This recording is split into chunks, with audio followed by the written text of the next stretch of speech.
जय श्री राम।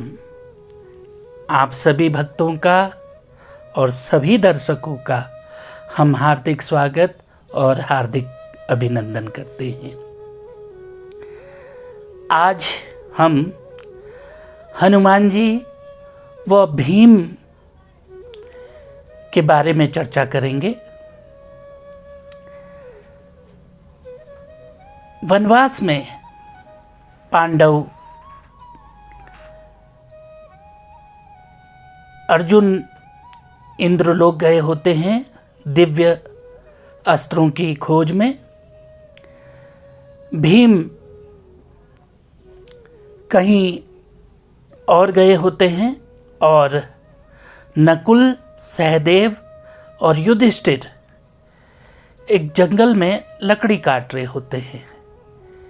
इतने में अपने शिष्यों के साथ दुर्वासा ऋषि वहाँ से होकर के निकलते हैं और युधिष्ठिर ऋषि दुर्वासा को प्रणाम करते हैं। ऋषि दुर्वासा कहते हैं कि अभी हम दुर्योधन से मिलकर के आ रहे हैं। उसने हमारा भव्य स्वागत किया और कहा कि भ्राता युधिष्ठिर यहीं नज़दीक में हैं, आप उनसे भी मिलते जाइएगा, उनको भी अपना आशीर्वाद दीजिएगा। इसलिए हम इधर से हो आए, हमें भूख बहुत लग रही है और आप हमारे भोजन की व्यवस्था करो और हम स्नान करके आते हैं। तो तीनों भाई अपनी कुटिया में पहुंचे और द्रौपदी से कहा भोजन की व्यवस्था करनी है, ऋषि दुर्वासा आ रहे हैं अपने शिष्यों के साथ। तो द्रौपदी ने देखा तो एक चावल का मात्र दाना बचा हुआ था। अब उन्होंने कहा क्या करें, अब कैसे, नहीं तो हमें उनका श्राप का भागी होना पड़ेगा। तो उस चावल के दाने को हाथ में ले करके द्रौपदी भगवान श्री कृष्ण का ध्यान करने लगी और कृष्ण को याद करने लगी। कृष्ण भगवान आए और कहने लगे मुझे बहुत भूख लगी है। तो उन्होंने कहा कि चावल का एक ही दाना शेष बचा हुआ है, आधा आप ग्रहण कर लो और आधा संसार के लिए छोड़ दो। तो उन्होंने पूरा चावल का दाना खाया और कहा कि आत्मा तृप्त हो गई। और वहाँ दुर्वासा ऋषि जैसे ही स्नान करके बाहर आए और कहने लगे हमें तो ऐसा लग रहा कि जैसे हमने खीर खाई हो और उसका स्वाद अभी भी हमारे मुंह में आ रहा है। अब पेट इतना भर चुका है, चलो चलो कोई आ जाएगा हमको बुलाने के लिए, नकुल सहदेव कोई आ जाएगा हमको बुलाने के लिए, हम यहाँ से निकल चलते हैं। तो वो वहाँ से चले गए। भीम जंगल से गुजर रहे होते हैं तो एक वृद्ध वानर अपनी पूंछ रास्ते पर फैलाए हुए बैठे होते हैं। भीम गुस्से में तमतमाए उस वानर से कहते हैं हे वानर श्रेष्ठ, आप अपनी पूंछ हटाइए। वानर रूप में हनुमान जी होते हैं। तो वो कहते हैं राम भजो भैया, राम का नाम लो। वो कहते नहीं, अपनी पूंछ हटाओ, मुझे जाना है आगे को। वो कहते राम का नाम लो भैया। वो कहते अपनी पूंछ उठाते हो नहीं, कहते राम का नाम लो भैया, या मैं खुद ही हटाऊं, देख लो हटा के। अब 100 हाथियों का बल तो भीम में होता है।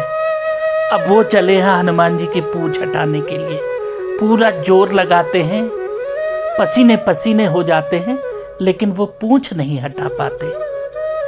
तब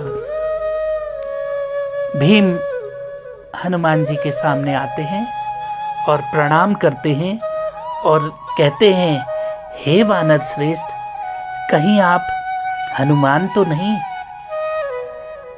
तब हनुमान जी अपने असली रूप में उनको दर्शन देते हैं और तब भीम कहते हैं कि आपने तो कुंभकर्ण और अहिरावण और आदि विकट राक्षसों के साथ युद्ध करा है।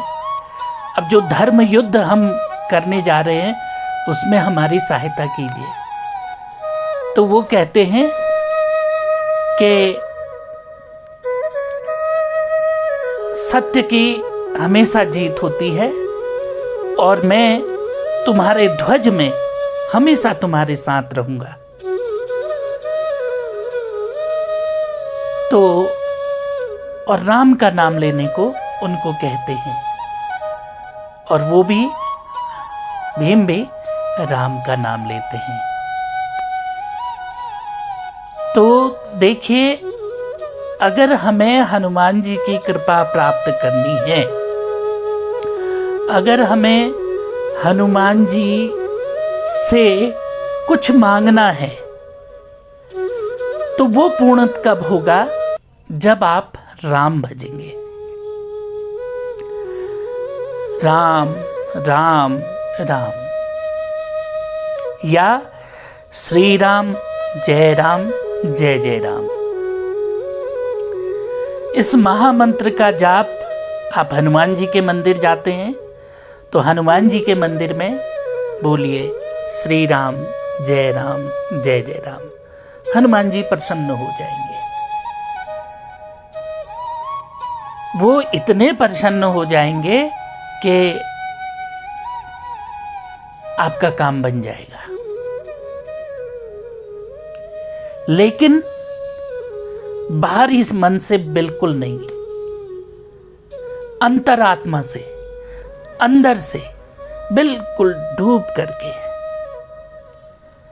श्री राम जय जय राम, श्री राम जय जय राम, श्री राम जय जय राम, श्री राम जय जय राम, श्री राम जय जय राम। बोलिए सियावर रामचंद्र की जय, बोलिए पवन पुत्र हनुमान की जय, बोलो बाबा नीम करोली महाराज की जय, बोलो साचे दरबार की जय। राम जी, हनुमान जी आप सभी का कल्याण करें। आज बस इतना ही। कल को फिर हम कुछ और लेके आपके सामने उपस्थित होंगे। तब तक के लिए जय श्री राम।